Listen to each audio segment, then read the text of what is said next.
Lalu Nabi memesan 3 perkara. Nabi pesan pertama, jaga salat kalian. Nabi tidak bilang jaga pangkatmu, jaga rukomu, jaga hartamu. Tidak. Nabi mengingatkan, salatmu, jaga salat kalian. Bapak-bapak polisi, kalau bapak mau baik pekerjaan, jangan tinggalkan salat. Kecil itu bos jadi kapolsek, kecil. Nah datik nih puangi, jadi kok. Siapa yang sangka Pak Idam Aziz jadi Kapolri? Siapa yang sangka? Tidak pernah orang membayangkan, tidak pernah didengar-dengar namanya. Tiba-tiba jadi, kalau Allah mau. Kecil buat Allah jadikan kalian Kapolres, kecil. Kecil kalian kalau mau jadi kasat narkoba. Ini semua senang kasat narkoba. Kenapa? Tempat basah.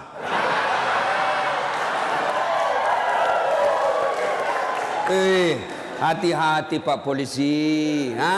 Di tempat basah lah itu orang tenggelam. Tidak ada orang tenggelam kalau kering. Siapa suruh kau bilang gas-gas? Gas memang.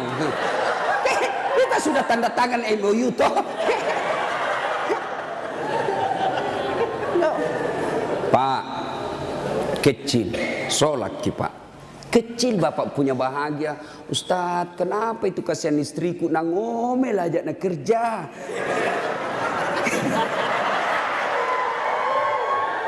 Ini juga ibu-ibu ini. Kalian istri-istri polisi, muliakan itu suami.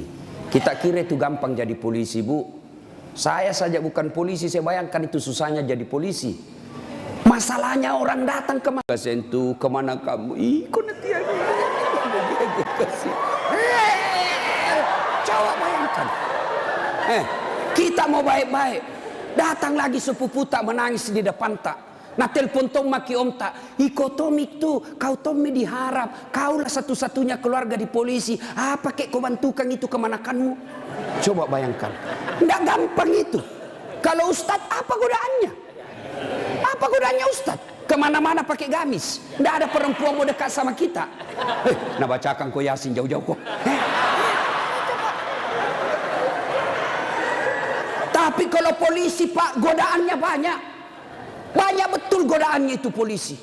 Masalahnya orang datang. Datang pula istri. Apa kek kok kipas Pak? Tak kalai ada apa kek situ. Itu. Kalau kita Ustadz, siapa yang mau sogoki? Paling nasogoki telur sama soko. Apa mau nasogokkan ki? Tapi polisi subhanallah godaannya sangat besar, bebannya sangat besar. Maka disitulah dibutuhkan ibu. Pelihara suamimu. Jangan kau malah jadi tukang kompor. Apa kek masa kita sudah 17 tahun menikah tidak pernah tongko beli kangat gelang. Itu saja baru polisi baru 3 tahun suaminya gelangnya kayak pelik sepeda. Betul dia baru 3 tahun tapi dia sudah jual sawah warisan. Jangan. Bu, sayangi itu suamimu kasihan. Jangan kau dorong dia masuk neraka. Ya. Coba kalau ibu-ibu tidak beristri polisi, ibu ndak jadi ndak jadi bayangkari. Karena ibu bayangkari, wah luar biasa mobil polisi dia pakai piarisan. Iya toh? Iya Bu. Makanya syukuri. Coba kalau ibu ndak nikah sama ibu bapak-bapak polisi, ibu bukan bayangkari, gasturi. Gadis tua Republik Indonesia. Maka bersyukur ya. Pak, jaga sholat Pak. Saya kasih contoh. Kan ada komandan tak toh? Ada Kapolres. Kira-kira kalau Kapolres panggil ajudan bagaimana hebatnya? Ajudan, itu ajudan biar lagi baring-baring di kursi makan cang goreng. Ajudan, siapa? Biar itu ada cang goreng. Perintah komandan. Iya toh? Iya. Mana ada ajudan berani dipanggil? Ajudan, tunggu dulu Pak. Bilang aku diinjak lehermu. Coba. Ayo. Begitu takutnya kita sama manusia. Padahal Kapolres paling lama 2 tahun. Mutasi lagi. Tapi begitu takutnya kita sama manusia. Tidak berani kita bilang tunggu. Lalu kenapa ketika azan berkumandang Allah memanggil kita, hayya 'alal falah. Hei Pak Polisi, sini kok, saya kasih kok kemenangan. Bapak tahu enggak itu artinya hayya 'alal falah? Itu artinya sini saya kasih kok kemenangan, sini saya kasih kok kejayaan. Allah panggil kok, sini kok saya kasih jadi Kapolsek kok, sini kok saya kasih kok jadi Kapolres, sini. Tapi apa jawaban kita? Tunggu, lagi meeting. Tuhannya suruh menunggu. Kapolres saja kau tidak berani kasih menunggu. Ini Tuhanmu kau suruh menunggu. Pantas 20 tahun kau jadi polisi, tidak bisa kau lepas dari kredit.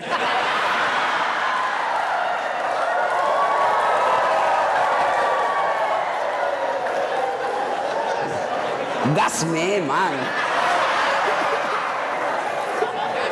Makanya, bagaimana hidupmu mau baik bos jadi polisi?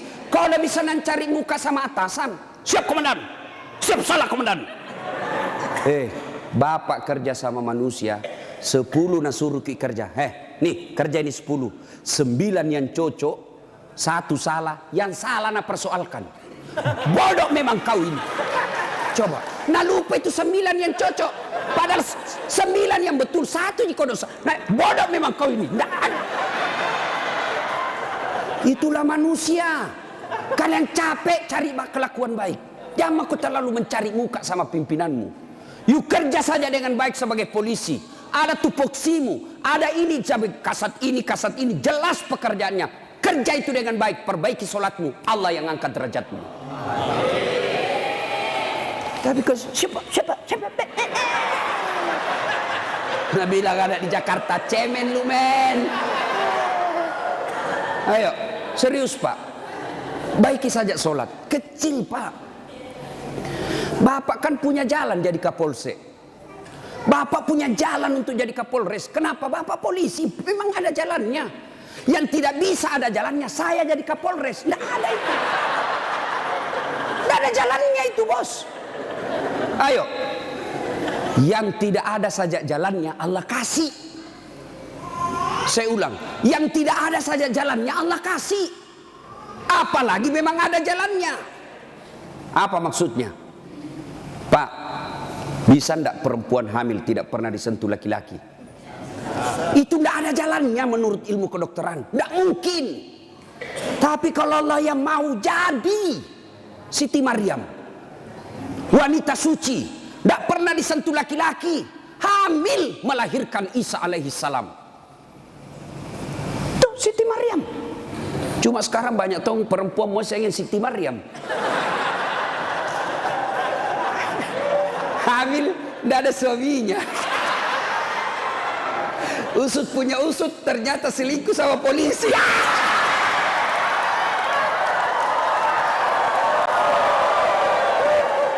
Gas memang. Kau bilang gas. Coba, makanya ku gas. Kasihan ini perempuan kau kasih begitu. Dia mau melapor ke polsek, temanmu itu datang pati melapor. Datang melapor malah dikasih takut-takut. Kau dapat pasalan pencemaran nama baik ini paling. Ayo. Pak, Bapak mau baik, perbaiki saja sholat. Saya kasih lagi contoh. Saya akrab sama Kapolres. Saya datang di Sidrap. Pak Kapolres, adakah di Sidrap ini cari-cari telur? Mau pengantin? Siap Ustadz, gampang. Kapolres telepon ajudan. Ajudan, itu Ustadz Dasat ada di hotel. Kau jemput, pakai Alparnya Aji. Karena ada Alparnya tahu Pak Kapolres. Tapi punya teman. Nah, bawakan telur. Selesai masalahku soal telur. Kenapa? Saya akrab sama komandan. Sebaliknya ada orang dari Makassar, tidak pernah ketemu Kapolres, tidak pernah kenalan, tidak pernah didengar namanya. Assalamualaikum Kapolres. Saya ada di Sidrap ini, saya cari-cari telur, pinjam dulu mobil tak Pak. Siapa nak telepon Kapolres? Kapolsek, tangkap itu. Hah? Tangkap dia. Tidak pernah kenal, penipu pasti itu, penipu, tangkap. Begitu juga Bapak. Tidak pernah sholat, sholatnya hanya hari Jumat, itu pun paling terlambat datang, paling cepat pulang. Orang khutbah dia tidur, pas bangun kamat dia bilang, aliran apa ini masih tidak ada khutbahnya. Bukan aliran apa, kau batin dulu kok. Ayo, tiba-tiba dimutasi, tidak ada tempatnya yang bagus-bagus, stres, jadi berdoa ya Allah. Capek mak ini jadi polisi Tuhan. Kenapa hidupku tambah susah Tuhan? Nah bilang Tuhan malaikat, karena dia sudah capek jadi ke polisi, sekali cabut nyawanya. Makanya Pak, yuk perbaiki sholat Pak. Apa alasanmu tidak mau sholat? Bilang kok apa? Bilangnya apa alasanmu? Si Geaki. Apa? Hah? Tidak ada kecuali malas. Dalam Islam ada boleh beberapa orang boleh tidak dosa ketika dia sholat. Satu, belum balik. Kalau ada bapak-bapak polisi di sini merasa belum pernah mimpi basah, belum pakai balik itu. Atau ibu-ibu poluan tidak pernah haid, kau masih balita itu. Ya. Yang kedua, siapa boleh tidak sholat? Hilang ingatan alias gila. Kenapa tidak sholat? Saya gila Pak. Yang penting Bapak yakin gila, boleh tidak sholat. Tapi tidak mungkin Bapak jadi polisi kalau Bapak gila. Yang ketiga, boleh tidak sholat dalam tekanan. Zaman Belanda diancam kepala tak. Jangan sholat. Kalau kau sholat saya kasih pecah kepalamu. Boleh tidak sholat orang begitu. Lain itu apa Pak? Bapak ngandangani unjuk rasa. Boleh Bapak sip-sipan sholat. Tidak bisa tinggalkan tempat. Sholat khauf namanya. Sholat dalam keadaan perang. Bagaimana caranya? Bapak berenam, polisi bertugas. Maka bagi tiga lapis, 3 rakaat, tiga saf. Saf pertama 2 orang. Saf kedua 3 orang atau 4 orang. Maka saf pertama diselesaikan dulu sholatnya. 1 rakaat. Yang di belakang jaga senjata. Begini dia. Selesai ini yang saf pertama 1 rakaat. Maka saf kedua lagi yang selesaikan sholatnya, saf pertama lagi yang siaga-siaga senjata. Boleh Pak. Tidak bisa ditinggalkan tempat Ustaz. Kita tayamum darurat. Boleh Bapak. Kalau pergi ambil air 1 kilo, bahaya ini keadaan. Bapak tayamum di situ. Tidak usah buka sepatu. Boleh. Bagaimana caranya? Letakkan telapak tangan di pasir. Sudah itu tepuk. Karena kalau kau tidak tepuk ada pasir, kau gosok matamu, tidak jadi kesembahyang.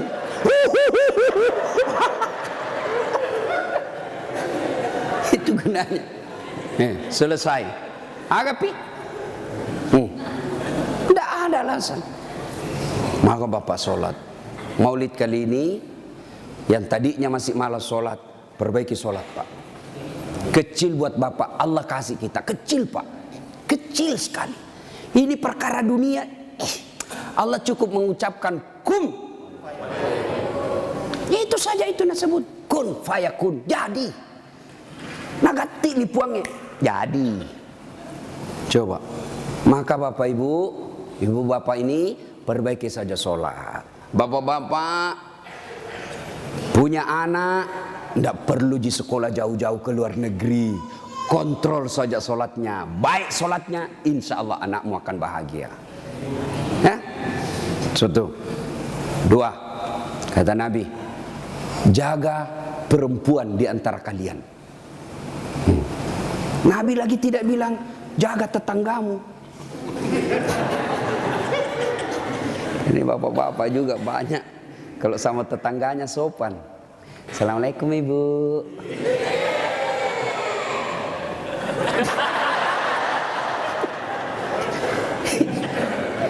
Ibu, kita ini sebenarnya laki-laki tergantung istri.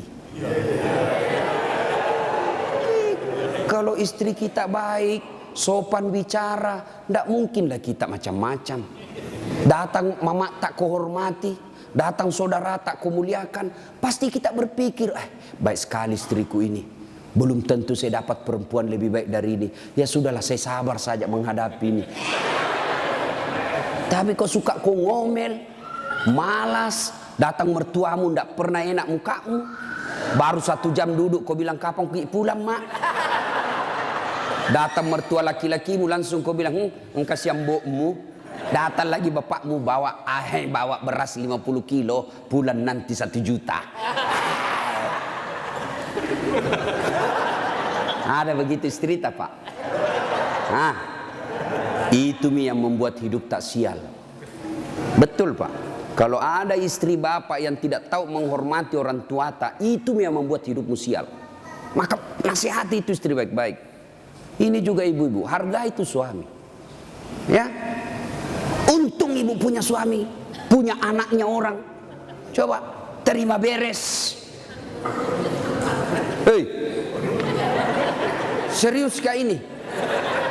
Datang itu mertua kita hormati, muliakan.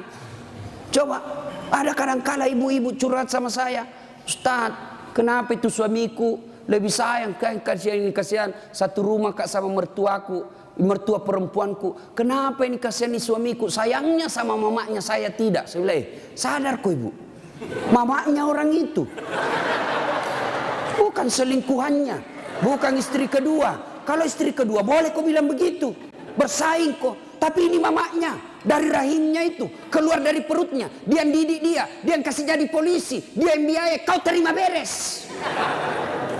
Sadar, mestinya kalau begitu suamimu, kau bersyukur. Ya Allah, baik betul ini suamiku. Mudah-mudahan nanti anakku seperti suamiku, tetap sayang sama saya meskipun saya sudah tua. Dengar itu.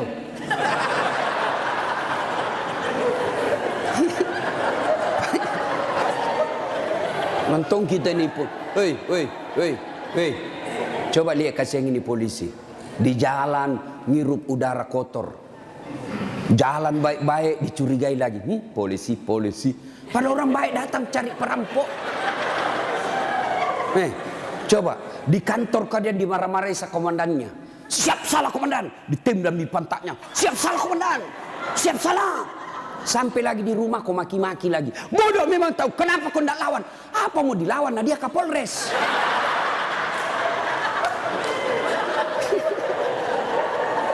Iya toh. Ini kasih muka-muka susah semua ini kasih ini polisi. Coba lihat.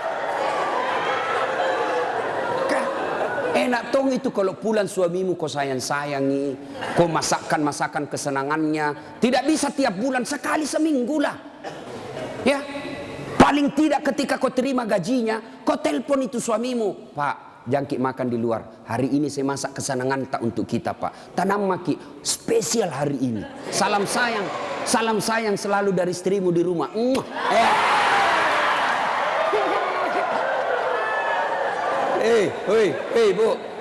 Bu. Itu suami polisi kalau dapat SMS begitu, nah kasih lihat langsung Satpol PP. Satpol PP polisi setengah. Nah, ada di sini.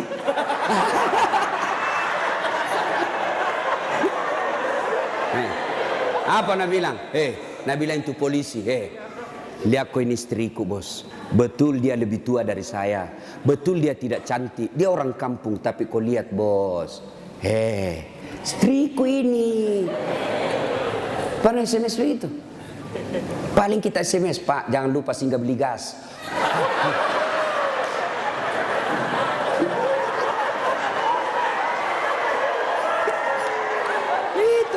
Itulah susahnya jadi suami. Tapi bapak juga kalau disuruh singgah beli gas, jangan sok-sok gengsi. Jangan gengsi. Kan biasa kita laki-laki, saya polisi, saya ajun komisaris, saya ini pangkat tinggi, masa beli gas? Kenapa nih? Ayo, Pak, kecil itu. Coba, untung bukan kita yang hamil. Mau kita tukar? Kita yang hamil, istri tak beli kompor gas. Mau kita tukar kira-kira itu. Repotnya itu perempuan hamil, jalan saja setengah mati, 9 bulan itu kasihan. Melok ni masuk. Coba itu perempuan kalau hamil, duduk aja setengah mati, harus pakai standar samping. Lama itu, mapangujud tuh kasih kalau melek tudang. Coba kalau bapak, langsung saja begini, selesai.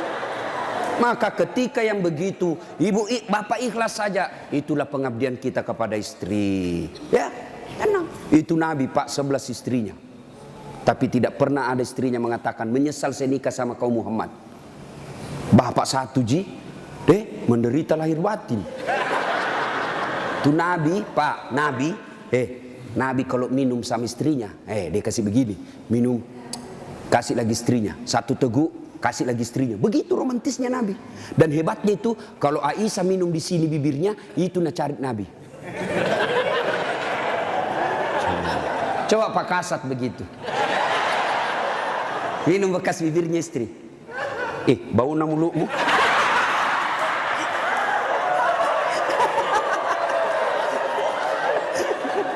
Salatullah Salamullah ala toha Rasulillah. Salatullah Salamullah ala Yasin. Satu, jaga solatmu. Dua, jaga perempuan di antara kalian. Maka bapak-bapak polisi jaga istri. Itu kewajiban bapak. Kewajiban bapak. Biar bapak hitam jidat gara solat, Senin Kamis puasa, tahajud tiap hari, tadarus tiap maghrib. Tapi istri tidak pakai jilbab, istri tidak solat, istri tidak puasa Ramadan. Maka bapak dulu yang masuk neraka. Ku ampusakum wa akhlikum nar. Itu makanya bapak didik istri. Bagaimana cara didik istri? Karena kita tidak punya waktu yang banyak. Lebih banyak di jalan, kasihan. Bagaimana cara didik istri? Arahkan dia pergi majelis. Itu ada pengajian dek, kau pergi di sana. Bagaimana lagi caranya? Paling gampang, bapak tidur peluk-peluk dia. Baru putarkan ceramahnya Dasat Latif. Judulnya apa? Kewajiban istri kepada suami. Sayang ke nonton kita. Langsung enak bapak. Karena kalau bapak nasihati istri tidak masuk di akalnya. Tidak masuk. Iya kan? Karena bapak lebih sering tipu istri daripada. Bagaimana dia percaya? Kita juga ibu bagaimana tidak ditipu Ki. Karena suka Ki marah-marah. Jujur Ki. Marah kok ya lebih baik dibohongi kok supaya senang perasaanmu. Kenapa kau bohong? Selama ini kau bohong. Ku sayang kau, tidak mau kau luka perasaan. Maka ku bohongi kau. Sekarang kau tahu ya itu takdir burukmu. Kan kita terpojok Ki jadi bohong Maki. Sama saya ada temanku SD, masih selalu kena telepon sampai sekarang. Cinta-cinta monyet dulu di kampung. Setelah saya lihat banyak viral, tambah populer Ki Ladase. Itu di Makassar gitu nama aku Dasat Latif. Kalau di kampung Ladase.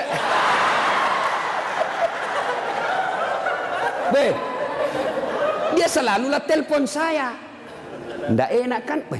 Nah tahu istriku, bagi perasaannya istri saya hormati sekali istri saya. Saya terima. Nggak enak. Saya blokir. Nah bilang Kak nanti sombong. Terpaksa ku tulis di situ HP-ku namanya penjual batu bata.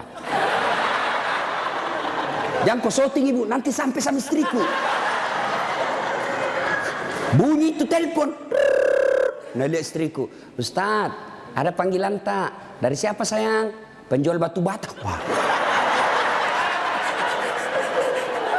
Saya bilang, dia bilang, saya angkat. Oh jangan kau angkat, tagihan. Nggak cukup uangku itu. Istriku kalau bilang uang, nggak mau dia karena nanti uang belanjanya saya ambil. Jangan angkat. Jangan angkat Ustaz, jangan Maki, belum cukup uang. Selamat saya. Satu ketika saya pulang ceramah. Bikinlah saya teh. Kan saya bikin sendiri. Saya tahu, oh sudah. Saya minum, kenapa nak asin ini? Barat salah kasih kah ini? Saya pergi lihat toples, tulisannya gula. Isinya, garam. Saya tanya istriku, sayang, kenapa ini tulis ki gula na isina garam? Nabi bilang, hepon tak juga, lain kita tulis lagi sini.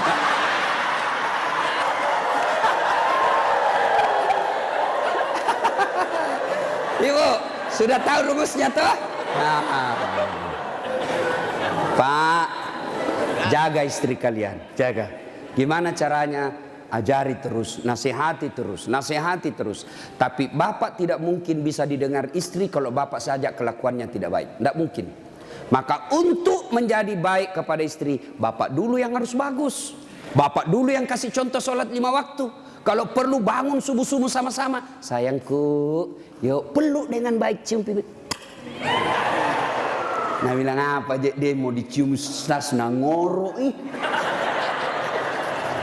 mak bau tong bebenya stas. Pak, kalau perlu bapak angkat itu istri. Salat subuh sayang, bareng-bareng, salat jamaah. Meskipun bapak pangkat paling rendah di Polres, tapi ibu bapak lakukan itu mulia di hadapan Allah. Angkat istri, ayo sayangku, salat bareng-bareng, berjamaah, bapak imam, istri makmum. Jangan baca yang susah-susah, yang pendek-pendek saja. Ya? Karena yang susah-susah nanti tidak mau sampai. Nak baca Al-Kafirun. Wala antum abiduna ma abun, wala ana abidum ma abattum, wala antum abid. Mulai curiga istrinya. Wala antum abidu, wala ana abidum. Pas selesai sholat, ibu juga kalau selesai sholat kasih semangat suami. Sabar ki pak, memang begitu kalau baru pertama orang sholat. Insya Allah ke depan tidak. Jangan malah dimaki-maki. Bodoh memang kau ini polisi dongo. Apa kau tahu kau bilang? Nah bilang suami tak jamin lagi sembahyang deh. Bu, pulang suami tak ibu. Kita tahu sudah mau masuk maghrib. Datang suami tak sudah sediakan sarungnya. Sediakan kopiahnya, sediakan bajunya untuk sholat, baju koko. Begitu datang, Deng, mandi ki, ini kita pakai sholat maghrib. Ayo kita pergi sama-sama di masjid. Nyaman ibu, suami istri jadi polisi, dapat gaji tiap bulan. Kalau begini kita lakukan, bahagia hidup tak. Meskipun kita tak putar-putar saja di sidrap. Enak pak. Ini istri suka ngomel, suami tukang tipu, kredit tidak pernah berhenti. Kapan enak hidupmu?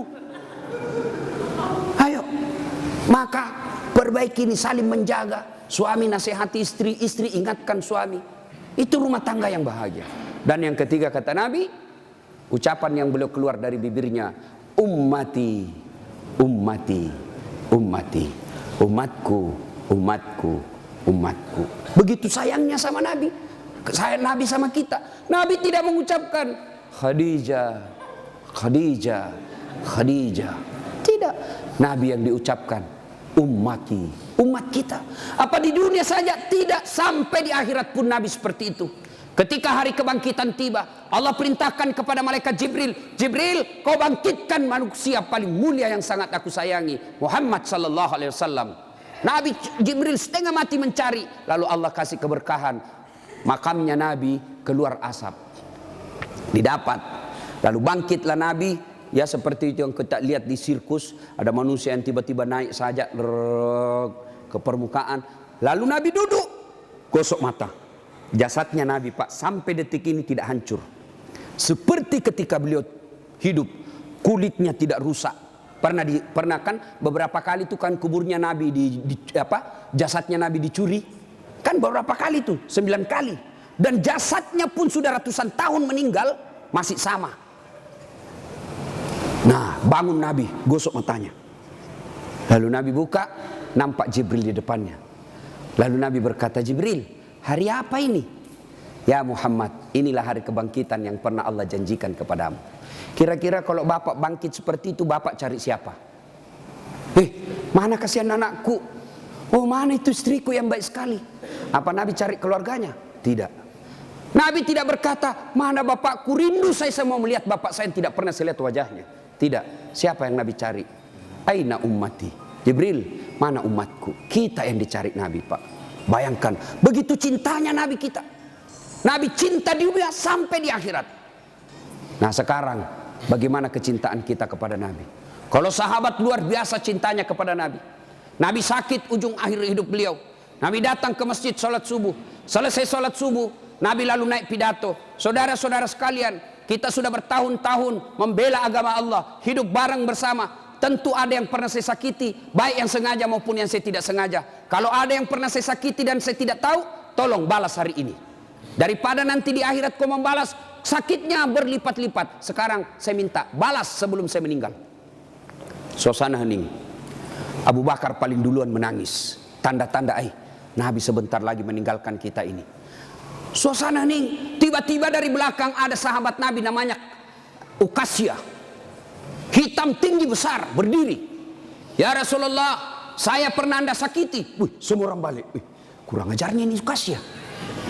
Kapan? Waktu itu perang ya Rasul. Saya berada di sampingmu. Rasulullah mengendarakan onta. Onta Rasulullah. Rasulullah menyambut ontanya. Saya di samping, bukan onta yang kena, tapi saya yang kena. Saya mau membalas ya Rasul. Semua kurang ajar. Nabi lagi sakit mau membalas. Umar berdiri. Ukasya, kalau gatal tanganmu ingin mencambuk, saya kau cambuk sampai mati. Jangan Rasulullah. Kata Nabi, Umar, saya paham maksud baikmu, tapi dosa tidak boleh diwakili. Dosanya Kapolres tidak bisa diwakili Kasat Lantas. Tidak boleh. Mentang-mentang kita komandan ambil dosaku tidak bisa. Sudah. Bangkit lagi Abu Bakar. Ukasya, sayalah sahabat Nabi paling dekat. Saya selalu bersama beliau. Kalau kau mau cambuk, saya kau cambuk. Sama kau sakiti Rasulullah. Nabi bilang, Abu Bakar, dosa tidak bisa diwakili. Kau duduk. Makin dekat Ukasya. Ditahan sama cucu beliau, Hasan Husain. Ukasya, pamanku. Amure, jangan kasihan kakekku. Lagi sakit. Saya kau cambuk kalau mau. Sama Rasulullah, saya kau cambuk. Nabi berkata, cucuku, saya paham maksud baikmu, tapi dosa tidak bila diwakilkan. Nak, duduk dekat Ukasya. Ya Rasulullah, waktu Anda cambuk saya tidak pakai baju. Supaya adil, buka bajumu. Semua orang tambah kurang ngajar ini Ukasya. Di depan Nabi satu-satunya pertama kali disuruh buka baju. Nabi buka bajunya. Begitu Nabi buka baju, subhanallah, terjadi keajaiban. Apa? Tercium bau harum. Bahkan ada sahabat Nabi, Nabi lagi tidur berkeringat. Dia ambil keringatnya Rasulullah satu tetes, dan itu dia bilang, saya tidak pernah mencium seharum baunya Rasulullah keringatnya. Coba, ada kira-kira di sini keringatnya harum? Ada. Kira-kira kalau saya buka baju di sini, bukan bau harum, bau sakulu.